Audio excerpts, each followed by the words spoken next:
श्रियः पत्ते नित्या गणितगुणमाणिक्य विशदप्रभा जालोल्लासोपहत सकलावद्यतमसे जगज्जन्मस्थेमप्रलयरचनाशीलवपुषे नमो शेषान्नाय स्मृतिहृदयदीप्ताय हरजे येन प्रादुरभावि भूमिवलजे विस्तारिगो सन्ततिः प्राबोधिश्रुतिपङ्कजं करुणया प्रकाशितत्वं परं ध्वान्तं ध्वंसमनादिसाधुनिकरश्चाकारि सन्मार्गकः तेनं व्यासदिवाकरेण सततं मात्याजि मे मानसं व्याप्तिर्यस्य निजे निजे नमः सा पक्षे सपक्षे स्थितिः व्यावृत्तिश्च विपक्षतोऽथ विषजे सक्तिर्न वै बाधिते नैवास्ति प्रतिपक्षयुक्तिरतुलं शुद्धं प्रमाणं समे भूयात् तत्त्वविनिर्णयाय भगवान् आनन्दतीर्थो मुनिः भवति यदनुभावात् तेडमूकोऽपि वाग्मी जडमतिरपि जन्तुर्जायते प्राज्ञमौलिः सकलवचनचेतो देवता भारती सा मम वचसि निधत्तां सन्निधिं मानसे च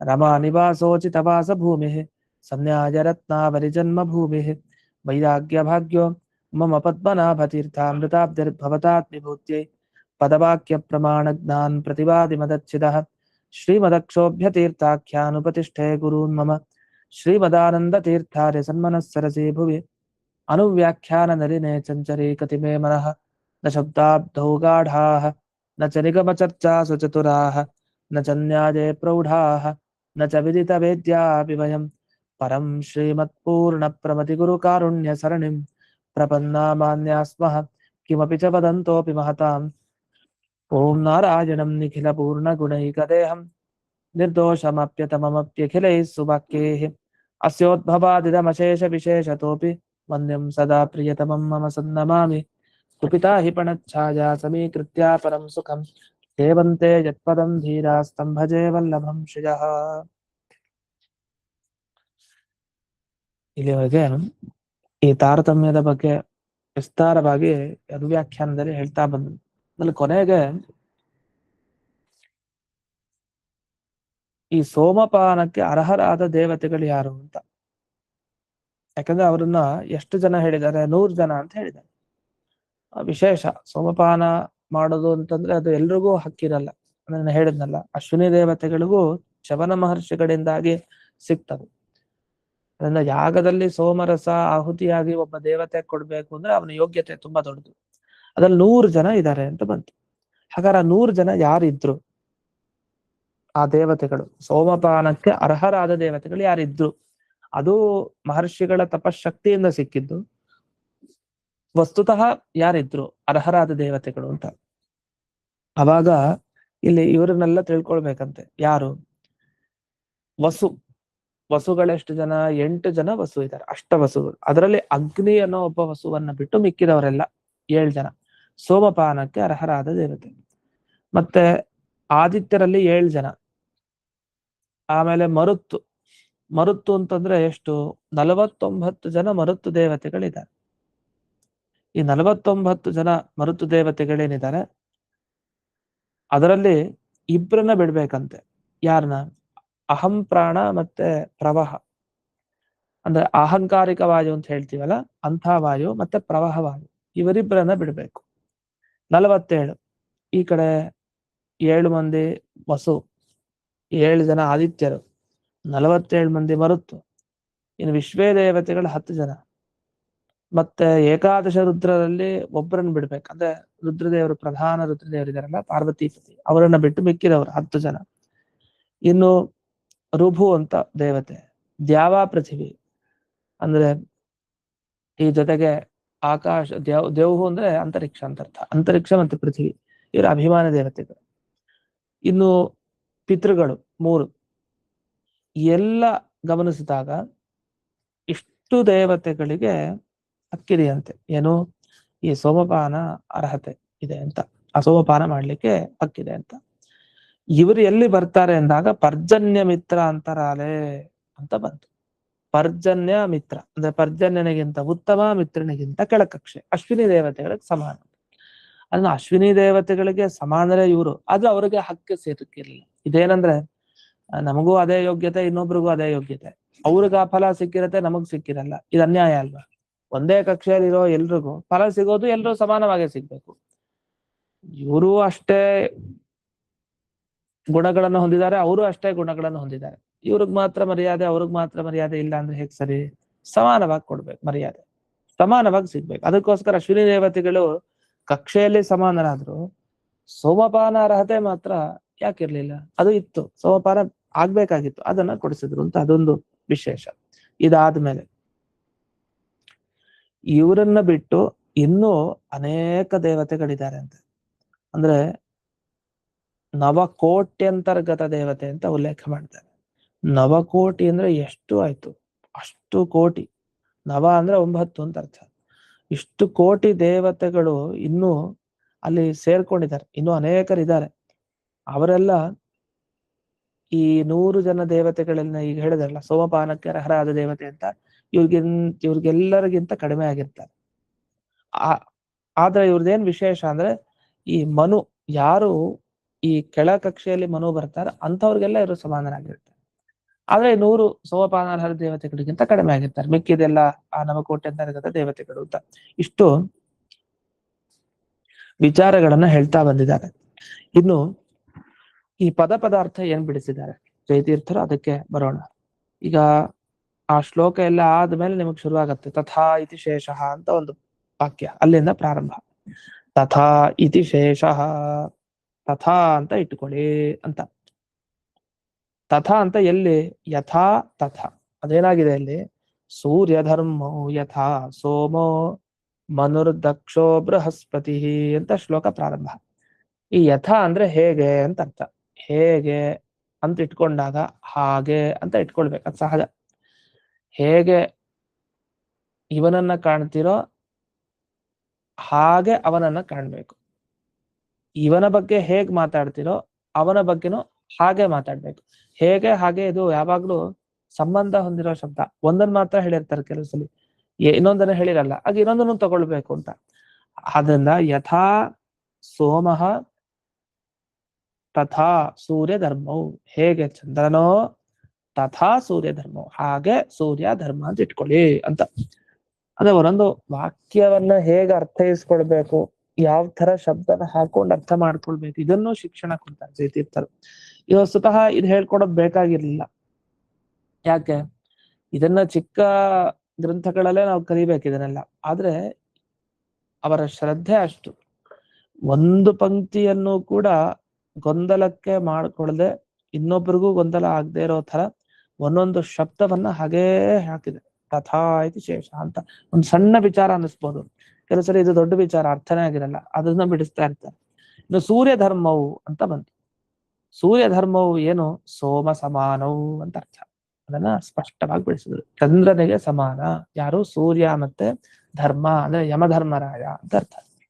ಇನ್ನು ಇದಾದ್ಮೇಲೆ ಮುಂದೆ ಮನ್ವಾದಜ ಪಂಚ ಅನಿರುದ್ಧ ಸಮಾನಾಹ ಅರ್ಥ ಬಿಡಿಸಿದ್ರು. ಮುಂದೆ ಏನಿದೆ? ಮನುರ್ದಕ್ಷೋ ಬೃಹಸ್ಪತಿ ಶಚಿರತಿಶ್ಚ ಅನಿರುದ್ಧ ಸಮಾಹ ಅಂತ ಇದೆ. ಇಷ್ಟು ಮಾತ್ರ ತಗೊಳ್ಬೇಕು. ಅದನ್ನ ಮನ್ವಾದಿಗಳು 5 ಜನ, ಮನು, ದಕ್ಷ, ಬೃಹಸ್ಪತಿ, ಶಚಿ ದೇವಿ, ರತಿದೇವಿ, ಇವರೆಲ್ಲ ಅನಿರುದ್ಧನಿಗೆ ಸಮಾನ. ಸರಿ, ಮನು ಮನು ಅಂತ ಬಂತಲ್ಲ, ಯಾವ ಮನು ಇದು? ಮನುರ್ ದಕ್ಷ ಅನ್ನೋಲ್ಲಿ ಯಾವ ಮನು ಇದು ಅಂದ್ರೆ, ಯಾಕಂದ್ರೆ ಎಷ್ಟೋ ಜನ ಮನುಗಳಿದಾರಲ್ವಾ. ಅಂದ್ರೆ ಇಲ್ಲಿ ಮನುರತ್ರ ಸ್ವಯಂಭುವೋ ವಿವಕ್ಷಿತ, ಇಲ್ಲಿ ಸ್ವಯಂಭುವ ಮನುವನ್ನು ತಗೊಳ್ಳಿ ಅಂತ. ಅಂದ್ರೆ ಎಲ್ಲಿ ಸಮಸ್ಯೆ ಅಂತ ಅನ್ಸುತ್ತೋ ಅಲ್ಲಿಗೆ ಉತ್ತರ ಬರೆದು ಜಯತೀರ್ಥರು ಹೋಗ್ತಾರೆ. ಎಲ್ಲಿ ವಿವರಣೆ ಕೊಡ್ಬೇಕೋ ಅಲ್ಲಿ ವಿವರಣೆ ಕೊಡ್ತಾರೆ, ಬೇಡದೇ ಇರೋ ಕಡೆ ಮಾತಾಡಲ್ಲ. ಅದು ಅಷ್ಟು ಸೊಗಸಾದ ವ್ಯಾಖ್ಯಾನ ಜಯತೀರ್ಥರದ್ದು. ಅದು ಓದ್ತಾ ಓದ್ತಾ ಓದ್ತಾ ಪಂಕ್ತಿನ ಅನುಭವಿಸ್ತಾ ಹೋಗ್ಬೋದು ಆ ಓದೋರು. ಆದ್ರೆ ಮತ್ತ ನೋಡ್ತಾ ಇರ್ಬೇಕು. ಒಂದೇ ವಾಕ್ಯವನ್ನ, ಒಂದೇ ವಿಷಯನ 10 ಬಾರಿ ಓದಿದಾಗ ಎಷ್ಟು ಚೆನ್ನಾಗಿ ಬರೀತಾರ ಅವ್ರ ವ್ಯಾಖ್ಯಾನ ಅಂತ ಅರ್ಥ ಆಗುತ್ತೆ. ಇನ್ನು ಮನು ಸ್ವಯಂಭವ ಮನು ಆಯ್ತು. ಇನ್ನು ಮುಂದೆ ಎಲ್ಲಿ ಪ್ರಶ್ನೆ ಬರುತ್ತೆ ಅಂದ್ರೆ, ಮುಂದೆ ನೋಡಿ ವಾಕ್ಯ. ತಾರಾಚ ಮಿತ್ರವತ್, ತಾರಾ ಮಿತ್ರನಂತೆ ಅಂತ. ಯಾವ ತಾರೆ ಇದು? ಪ್ರಶ್ನೆ ಬರಲ್ವಾ? ಮನು ಅಂದ್ರೆ ಯಾವ ಮನು, ತಾರ ಅಂದ್ರೆ ಯಾವ ತಾರೆ? ಅದಕ್ಕೆ ಬರೀತಾರೆ ಬೃಹಸ್ಪತಿ ಭಾರ್ಯ ಅಂತ. ಬೃಹಸ್ಪತಿಯ ಹೆಂಡತಿ ಅಂತ ತಾರೆ ಆಯ್ತು. ಸಹ ತ್ವರ್ಥ ಅಷ್ಟೇ ಅಲ್ಲ, ತಾರಾಚ ತಾರೆಯೂ ಮಿತ್ರನಂತೆ ಅಂದ್ರೆ ಇನ್ನೂ ಕೆಲವರು ಸೇರಿದಾರ. ಹಾಗಾದ್ರೆ ಹಿಂದೆ ಯಾರ ಬಗ್ಗೆ ಬಂತು? ಅನಿರುದ್ಧನಿಗೆ ಸಮಾನ 5 ಜನ ಅಂತ ಬಂತು. ಸ್ವಯಂಭುವ ಮನು, ದಕ್ಷ ಪ್ರಜಾಪತಿಗಳು, ಬೃಹಸ್ಪತ್ಯಾಚಾರ್ಯರು, ಶಚಿ ದೇವಿ, ರತಿದೇವಿ ಅಂತ ಬಂತು. ಹಾಗೆ ತಾರಾಚ ತಾರೆಯೂ ಅಂತನ ಅಲ್ಲ. ಅದಕ್ಕೆ ಚ ಅನ್ನೋದಕ್ಕೆ ತಾರೆಯಾದರೋ ಮಿತ್ರನಂತೆ ಅಷ್ಟೇ. ಅಂದ್ರೆ ಚ ಅನ್ನೋದು ಮತ್ತು ಅನ್ನೋ ಅರ್ಥದಲ್ಲಿ ಇಲ್ಲ. ಮತ್ತು ಅನ್ನೋ ಅರ್ಥ ಬಂದ್ರೆ ಹಿಂದೆ ಇನ್ನು ಯಾರನ್ನ ತಗೊಳ್ಬೇಕಾಗಿ ಬರುತ್ತೆ. ಹಾಗಲ್ಲ, ತಾರೆಗಾದರೂ ಮಿತ್ರನಂತೆ ಅಂತ ಇಷ್ಟನ್ನೇ ಹೇಳ್ಬೇಕು. ಇನ್ನು ಮಿತ್ರವತ ಅಂದ್ರೆ ಏನರ್ಥ ಅಂದ್ರೆ ಮಿತ್ರೇಣ ತುಲ್ಯಂ ವರ್ತತೆ ಇತಿ. ಮಿತ್ರ ಅಂತ ಒಬ್ಬ ಆದಿತ್ಯ, ದ್ವಾದಶ ಆದಿತ್ಯರಲ್ಲಿ ಆ ಒಬ್ಬ ಆದಿತ್ಯರಂತೆ ಸಮಾನನಾಗಿದ್ದಾಳೆ. ಇನ್ನು ಶತರೂಪ ಬಂತು. ಸೋಮವತ್ ಶತರೂಪಾತು ಬಂತು. ಶತರೂಪ ಯಾರು? ಸ್ವಾಯಂಭುವಸ್ಯ ಪತ್ನಿ ಬರ್ದು. ಸ್ವಾಯಂಭುವ ಮನುವಿನ ಹೆಂಡತಿ. ಸರಿ, ಶತರೂಪಾ ದೇವಿ ಯಾರಂತೆ? ಸೋಮವತ್. ಸೋಮವತ್ ಅಂದ್ರೆ ಸೋಮನಿಗೆ ಸಮಾನ. ಯಾರು? ಶತರೂಪಾ ದೇವಿ. ಹೇಗೆ ಸೂರ್ಯಧರ್ಮವು ಇತ್ಯತ್ರೈವ ಎಂ ವಕ್ತವ್ಯ ಅಲ್ಲ, ಪ್ರಶ್ನೆ ಮಾಡ್ಕೊಳ್ತಾರೆ. ಇದು ಆಮೇಲೆ ನೋಡೋಣ. ಸೋಮವತ್ ಅಂತ ಇಷ್ಟು ಬಂದಿದೆಯಲ್ಲ ಈಗ. ಸ್ವಯಂಭವ ಮನುವಿನ ಪತ್ನಿ ಸೋಮವತ್, ಚಂದ್ರನಂತ. ಅಲ್ಲ, ಇದನ್ನ ಮುಂಚೆನೆ ಹೇಳ್ಬೇಕಾಗಿತ್ತಲ್ಲ. ಈಗ ಚಂದ್ರನ ಸಮಾನವಾಗಿ ಬರೋರು ಯಾರು? ಸೂರ್ಯ ಮತ್ತೆ ಯಮಧರ್ಮ, ಹಾಗೆ ಶತರೂಪಾದೇವಿ ಅಂದ್ರೆ ಸ್ವಯಂಭುವ ಮನುವಿನ ಪತ್ನಿ. ಅಲ್ಲೇ ಒಂದೇ ಸಲ ಹೇಳ್ಬೋದಿತ್ತಲ್ಲ. ನೀವೇನ್ ಮಾಡಿದ್ರಿ? ಸೂರ್ಯಧರ್ಮೋ ಯಥಾ ಸೋಮೋ ಅಂತ ಮೊದಲನೇ ಕಡೆ ಚಂದ್ರನಿಗೆ ಸಮಾನ ಯಾರು? ಸೂರ್ಯ ಮತ್ತೆ ಯಮಧರ್ಮ ಅಂತ ಹೇಳಿದ್ರಿ. ಆಮೇಲೆ ಇನ್ ಕೆಲವ್ರ ಬಗ್ಗೆ ಎಲ್ಲ ಹೇಳ್ತಾ ಬಂದ್ರಿ. ಅದಾದ್ಮೇಲೆ ಸೋಮವತ್ ಶತರೂಪಾತು ಅಂತ. ಈಗ ಶತರೂಪಾದೇವಿ ಬಗ್ಗೆ ಸೋಮವತ್, ಸೋಮನಂತೆ ಅಂತ ಒಂದೇ ಸಲ ಹೇಳಿದ್ರೆ ಸಾಕಾಗ್ಲಿಲ್ವಾ? ಚಂದ್ರನ್ ತರ ಇವ್ರನ್ನೆಲ್ಲ ಇಟ್ಕೊಳ್ಳಿ ಶತರೂಪಾದೇವಿಯನ್ನು ಅಂತ ಹೇಳಿದ್ರೆ ಮುಗೀತಲ್ಲ. ಯಾಕೆ ಮತ್ತೆ ಹೇಳಿದ್ರು ಚಂದ್ರನಂತೆ ಶತರೂಪಾದೇವಿ ಅಂತ ಯಾಕೆ ಹೇಳಿದ್ರು ಅಂತ ಪ್ರಶ್ನೆ. ಅವಾಗ ಉತ್ತರ ಕೊಡ್ತಾರೆ. ಸೂರ್ಯಧರ್ಮವು ಇತ್ಯತ್ರ ಎಂ ವಕ್ತವ್ಯ. ನಿಜ, ಅಲ್ಲೇ ಹೇಳ್ಬೇಕಾಗಿತ್ತು ಈ ವಿಷಯನ. ಶತರೂಪಾದೇವಿನು ಚಂದ್ರನಿಗೆ ಸಮಾನಳಾಗಿದ್ದಾಳೆ ಅಂತ ಅಲ್ಲೇ ವಿಷಯವನ್ನ ಹೇಳ್ಬೇಕಾಗಿತ್ತು. ಸತ್ಯಂ. ಆದ್ರೂ ಅಂದ್ರೆ ಅರ್ಧಾಂಗೀಕಾರ ಒಪ್ಕೊಂಡಿದ್ದಾರೆ. ಹೌದು, ಅದೇ ಕಕ್ಷೆಯಲ್ಲಿ ಬರೋರ್ನ ಅಲ್ಲೇ ಹೇಳ್ಬೇಕು. ಈಗ ಇವರು ಈ ಪಂಕ್ತಿಯಲ್ಲಿ ಕೂತ್ಕೊಳ್ಳಿ, ಇವರು ಈ ಪಂಕ್ತಿಯಲ್ಲಿ ಕೂತ್ಕೊಳ್ಳಿ ಅಂತ ಎಲ್ಲ ಕೂಡಿಸ್ತಾ ಇರ್ತಾರೆ. ಪಾಪ ಇವ್ರು ಅವ್ರ ಪಂಕ್ತಿಯಲ್ಲಿ ಕೂಡ್ಬೇಕಾಗಿರುತ್ತೆ. ಒಂದಿಬ್ರು ಪಂಕ್ತಿ ಎಲ್ಲ ಕೂಡಿಸಿ ಆಮೇಲೆ ಬರ್ತಾರೆ. ಇವ್ರಿಗೆ ಅಷ್ಟೊತ್ತಿಗೆ ಏನಾದ್ರು ಇದಾಗ್ಬಿಟ್ರೆ ಬಟ್ ಅದು ಬೇರೆ ಲೌಕಿಕದಲ್ಲ. ಆದ್ರೆ ಇಲ್ಲಿ ಒಂದು ಶ್ಲೋಕವನ್ನ ಬರಿಬೇಕಾದ್ರೆ ಒಮ್ಮೆಲೆ ಆ ವಿಷಯನೆಲ್ಲ ಹೇಳ್ಬೇಕು. ಅದು ಬಿಟ್ಟು ಒಂದಿಷ್ಟು ಹೇಳ್ಬಿಟ್ಟು ಮುಂದೆಲ್ಲೋ ಹೋಗಿ ಆಮೇಲೆ ಹೇಳೋದಿದ್ರೆ ಸರಿನಾ? ಅದಕ್ಕೆ ಹೇಳ್ತಾರೆ ಪತೀನಾ ಮುಕ್ತೋ ಇದಾನಿಂ ಆಸಾಂ ಪ್ರಸ್ತುತತ್ವಾತ್ ಪೃಥಗುಕ್ತಿ. ನೋಡಿ, ಹಾಗಲ್ಲ. ಮೊದಲು ಪತಿಗಳನ್ನೆಲ್ಲ ಹೇಳಿದ್ರು, ಗಂಡಂದ್ರ ಬಗ್ಗೆ ಎಲ್ಲ ಹೇಳಿದ್ರು. ಅಂದ್ರೆ ಮನು, ಸ್ವಯಂಭವ ಮನುವಿನ ಬಗ್ಗೆ, ದಕ್ಷ ಪ್ರಜಾಪತಿ ಬಗ್ಗೆ, ಬೃಹಸ್ಪತ್ಯಾಚಾರ್ಯರು, ಅಷ್ಟು ಬಂತು. ಗಂಡಂದ್ರ ಬಗ್ಗೆ ಹೇಳಿದ ಮೇಲೆ ಈಗ ಹೆಂಡತಿಯರ ಬಗ್ಗೆ ಹೇಳ್ಬೇಕು. ಹೆಂಡತಿಯರ ಮೊದಲು ಹೇಳಿ ಆಮೇಲೆ ಗಂಡಂದ್ರ ಬಗ್ಗೆ ಅಲ್ಲ ಅಂತ ತಿಳಿಸ್ಲಿಕ್ಕೋಸ್ಕರ ಪತೀನಾ ಮುಕ್ತವು ಇದಾನಿವಾಸ. ಮೊದಲು ಪತಿಗಳನ್ನ ಹೇಳಿದ ಮೇಲೆ ಹಾಗಾದ್ರೆ ಸ್ವಯಂಭವನ ಪತ್ನಿ ಶತರೂಪಾದೇವಿ ಯಾವ ಕಕ್ಷೆ? ಕಕ್ಷೆ ಅಂದ್ರೆ ಪತ್ನಿಯನ್ನ ಗುರುತಿಸೋದೇ ಗಂಡಂದ್ರಿಂದ.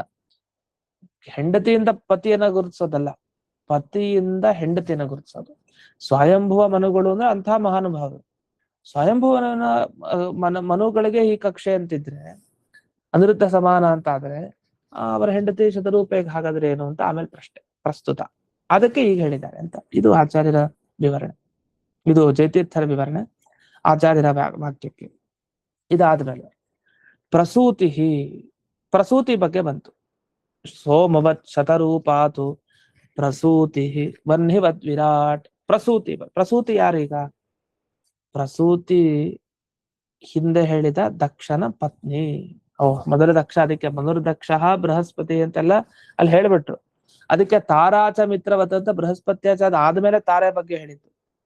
ಆದ್ರೆ ಶಚೀದೇವಿ ಮತ್ತೆ ರತಿದೇವಿ ಬಗ್ಗೆ ಹೇಳ್ಬಿಟ್ರಲ್ಲ ಅಂತ ಒಂದಿದೆ. ಅದಕ್ಕೆ ಇಲ್ಲಿ ಉತ್ತರ ಇಲ್ಲ, ಅದಕ್ಕೆ ಮುಂದೆ ಹೇಳ್ತಾರೆ. ಸದ್ಯಕ್ಕೆ ಇಷ್ಟೇನಂದ್ರೆ ಈಗ ಮೊದಲು ಪತಿ ನಾಮ ಉಲ್ಲೇಖ ಮಾಡಿ ಆಮೇಲೆ ಪತ್ನಿಯರ ನಾಮ ಉಲ್ಲೇಖ ಮಾಡಿದ್ದು ಅಂತ. ಇನ್ನು ವಿರಾಟ್ ಅಂದ್ರೆ ಯಾರು? ವಿರಾಟ್ ಅಂದ್ರೆ ಯಾರೋ ಪುರುಷ ಅನ್ಕೊಂಡ್ಬಿಡ್ತೀನಿ. ಪುರುಷ ಅಲ್ಲ, ವಿರಾಟ್ ಅಂದ್ರೆ ಸ್ತ್ರೀ. ಅನಿರುದ್ಧನ ಹೆಂಡತಿಗೆ ವಿರಾಟ್ ಅಂತ ಹೆಸರು. ಅನಿರುದ್ಧ ಭಾರ್ಯ ಪರ್ಜನ್ಯವತ್, ಪರ್ಜನ್ಯನಿಗೆ ಸಮಾನ ಆಯ್ತು.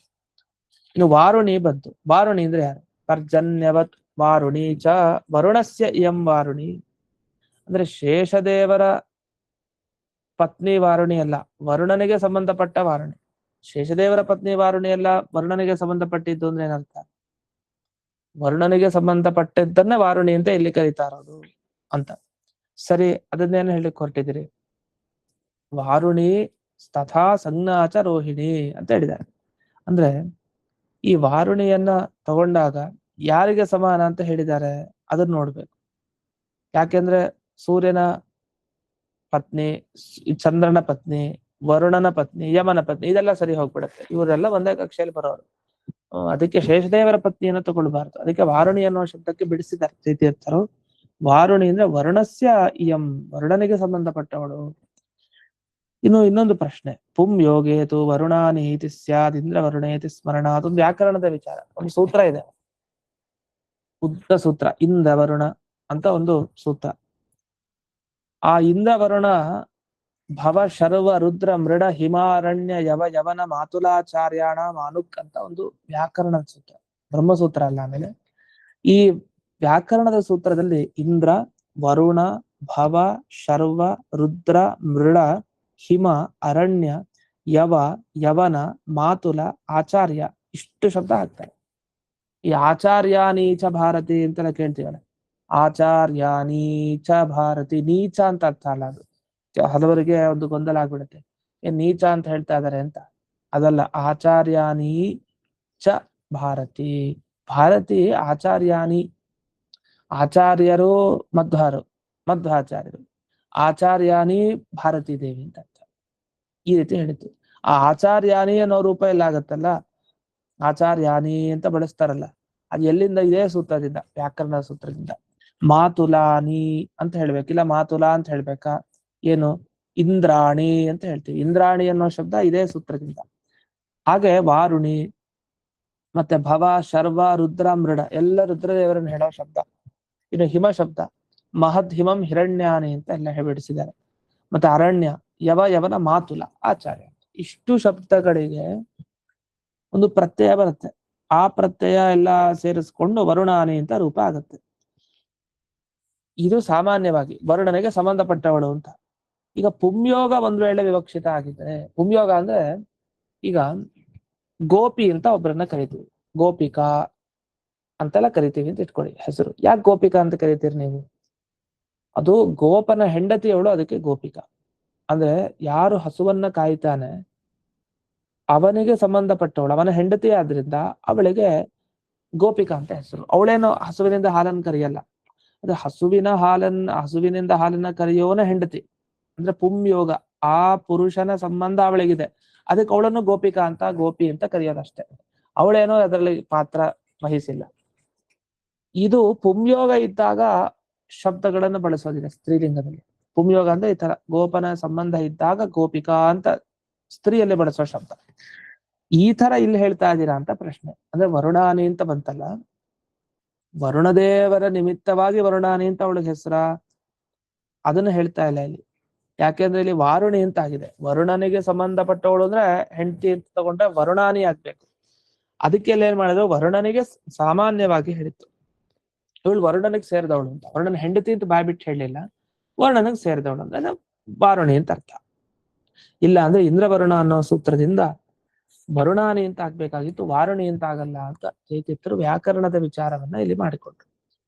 ಇನ್ನು ಸಂಜ್ಞ ಅಂದ್ರೆ ಯಾರು? ಮುಂದಕ್ಕೆ ಬರ್ತಾರೆ. ಸಂಜ್ಞ ಅಂದ್ರೆ ಸೂರ್ಯ ಭಾರ್ಯ, ಸೂರ್ಯನ ಹೆಂಡತಿ ಆಯ್ತು. ಇನ್ನು ಮುಂದೆ ರೋಹಿಣಿ ಅಂದ್ರೆ ಯಾರು? ಚಂದ್ರನ ಹೆಂಡತಿ, ಸೋಮ ಭಾರ್ಯ, ಅದನ್ನು ಬಿಡಿಸಿದ್ದಾರೆ. ಅಂದ್ರೆ ಈ ಸಣ್ಣ ಸಣ್ಣದು ಬಿಡಿಸಿದ್ದಾರೆ, ಯಾಕೆಂದ್ರೆ ಮುಖ್ಯ ಗೊತ್ತೇ ಆಗಲ್ಲ. ಎಷ್ಟೋ ಬಾರಿ ಶಾಸ್ತ್ರಾರ್ಥಗಳನ್ನ ಮಾಡಿದ್ರು ಇಂಥ ಸಣ್ಣ ವಿಚಾರಗಳೇ ಗೊತ್ತಾಗಲ್ಲ, ಹಾಗಾಗುತ್ತೆ. ಇನ್ನು ಧಾರ್ಮಿ ಅಂದ್ರೆ ಯಾರು? ಧರ್ಮಸ್ಯ ಯಂ, ಯಮಧರ್ಮರಾಯನ ಹೆಂಡತಿ ಧಾರ್ಮಿ ಅಂದ್ರೆ ಶ್ಯಾಮಲಾದೇವಿ. ಆ ಶ್ಯಾಮಲಾದೇವಿ ಶ್ಯಾಮಲಾ ಅಂತ ಹೆಸರು ಹೇಳಲಿಲ್ಲ, ಧಾರ್ಮಿ ಅಂತ ಹೇಳಿದ್ದಾರೆ. ಧಾರ್ಮಿ ಅಂದ್ರೆ ಧರ್ಮಕ್ಕೆ ಸಂಬಂಧಪಟ್ಟವಳು, ಅಂದ್ರೆ ಯಮಧರ್ಮರಾಯನಿಗೆ ಸಂಬಂಧಿಸಿದವಳು. ಇವರೆಲ್ಲ ಪರ್ಜನ್ಯವ ದೇವ. ಯಾರ್ಯಾರು? ವಾರುಣಿ, ಸಂಜ್ಞ, ರೋಹಿಣಿ, ಧಾರ್ಮೀಚ ತಥೈವ ಪರ್ಜನ್ಯವ ದೇವ. ಅದೇ ತರ ಅಂದ್ರೆ ಯಾರ ತರ ಹೇಳಿಲ್ಲ, ಪರ್ಜನ್ಯವ ದೇವ ಅಂತ ಇಟ್ಕೊಡಿ ಅಂತ ಅದನ್ನು ಬರೆದು. ಇನ್ನು ಪ್ರಾವಹಿ ಅಂದ್ರೇನು? ಪ್ರವಹವಾಯುವಿನ ಪತ್ನಿ, ಅವಳಿಗೆ ಪ್ರಾವಹಿ ಅಂತ ಕರೀತಾರೆ. ಅವಳು ಮಿತ್ರನಂತೆನೆ, ಆದಿತ್ಯನಂತೆ. ಅದಾದ್ಮೇಲೆ ಅಶ್ವಿನೋ ವಿಘ್ನವಿತ್ತಪೋ ಮಿತ್ರ ಪರ್ಜನ್ಯ ಮಧ್ಯಸ್ಥೋ. ಮಿತ್ರ ಪರ್ಜನ್ಯ ಇವರಿಬ್ಬರ ಮಧ್ಯದಲ್ಲಿ ಅಂದ್ರೆ ಮಧ್ಯಮ ಕಕ್ಷೆಯಲ್ಲಿ ಬರೋರು ಅಶ್ವಿನಿ ದೇವತೆಗಳು. ಹಾಗೆ ವಿಘ್ನವಿತ್ತಪವು, ವಿಘ್ನಪ ವಿತ್ತಪ, ಒಬ್ಬ ಗಣಪ ಮತ್ತೊಬ್ಬ ಕುಬೇರ. ಇದನ್ನ ಪ್ರತ್ಯೇಕವಾಗಿ ಸಂಬಂಧ ಅಂತ ಹೇಳ್ತಾರೆ. ಅಂದ್ರೆ ಈ ಗಣಪತಿ ಇವರಿಬ್ಬರ ಮಧ್ಯದಲ್ಲಿರೋರು, ಕುಬೇರ ಇಬ್ಬರ ಮಧ್ಯದಲ್ಲಿರೋರು ಅಂತ ಇಟ್ಕೊಳ್ಬೇಕು. ಇನ್ನು ಅಷ್ಟೇ ಅಲ್ಲದೆ ಈ 4 ಜನ, ಏತೇ ಚತ್ವಾರಃ ಪರಸ್ಪರಂ ಸಮಾಹ ಮಿತ್ರಾತ್ ಅಧಮಾಹ ಪರ್ಜನ್ಯಾದ್ ಉತ್ತಮಃ. ಈಗ ಏನು ಅಶ್ವಿನಿ ದೇವತೆಗಳಿಬ್ಬರನ್ನ ಹೇಳಿದ್ರು, ಹಾಗೆ ಗಣಪತಿ ಮತ್ತೆ ಕುಬೇರರ ಬಗ್ಗೆ ಹೇಳಿದ್ರು, ಒಟ್ಟು 4 ಜನ. ಈ 4 ಜನ ಸಮಾನವಾಗಿದ್ದಾರೆ, ವ್ಯತ್ಯಾಸ ಇಲ್ಲ ಇದರಲ್ಲಿ. ಆದ್ರೆ ಮಿತ್ರನಿಗಿಂತ ಕೆಳ ಕಕ್ಷೆಗೆ ಬರ್ತಾರೆ, ಪರ್ಜನ್ಯನಿಗಿಂತ ಮೇಲಿನ ಕಕ್ಷೆಗೆ ಬರ್ತಾರೆ ಅನ್ನೋದನ್ನ ತಿಳಿಬೇಕು ಅಂತ. ಇಷ್ಟು ಜಯತೀರ್ಥರ ವಿವರಣೆ. ಇನ್ನೂ ಈ ಶ್ಲೋಕಗಳಿಗೆ ವಿವರಣೆ ಮಾಡ್ತಾರೆ, ಅದೇನು ಅನ್ನೋದನ್ನ ನಾಳೆ ದಿವಸ ನೋಡೋಣ ಅಂತ ಹೇಳ್ತಾ ಇಂದಿನ ಪಾಠವನ್ನು ಅಸ್ಮತ್ ಕುರುವಂತರ್ಗತ ವ್ಯಾಸರಾಜ ಕುರುವಂತರ್ಗತ ಭಾರತೀಯ ರಮಣ ಮುಖ್ಯ ಪ್ರಾಣಾಂತರ್ಗತ ಶ್ರೀಮನ್ಮೂಲ ಗೋಪಾಲಕೃಷ್ಣನಿಗೆ ಅರ್ಪಣೆ ಮಾಡ್ತಾರೆ. ನಮಸ್ಕಾರ. ಧನ್ಯವಾದಗಳು. ನಮಸ್ಕಾರ. ನಮಸ್ಕಾರ. ಹರೇ ನಮಸ್ಕಾರ.